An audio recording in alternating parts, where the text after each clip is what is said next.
ఇలాంటి వింత సంఘటనలన్నీ మన విలేజెస్లోనే కనపడుతూ ఉంటాయి.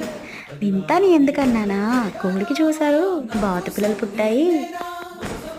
ఇవి రోజు మార్నింగ్ లేవగానే దర్శనమిస్తాయి. మొక్కలు పిచ్చున్న వాళ్ళు మాత్రం పూలను పెట్టుకోరు నాకులాగా. ఎందుకో మరి అవి పూస్తే చాలు, అదొక తృప్తిగా ఉంటుంది. నేనొక కలర్ పెడితే ఇలా 2 కలర్లు అయితే దర్శనమిచ్చాయి. ఏంటో ఇలా చిన్ని చిన్ని వింతలకే సంతోషపడుతూ ఉంటాం కదా. అలాగే లాస్ట్ వీడియోస్లో అయితే బంతి చెట్లు చాలా పెట్టాను, అవన్నీ చనిపోయాయి. లాస్ట్కి కారపు బంతి అయితే మిగిలాయి, వాటికి కూడా ఇలా పూలు పూస్తున్నాయి. నేనైతే పూలు పెట్టుకోను, వాటిని చూసి మురిసిపోతూ ఉంటాను.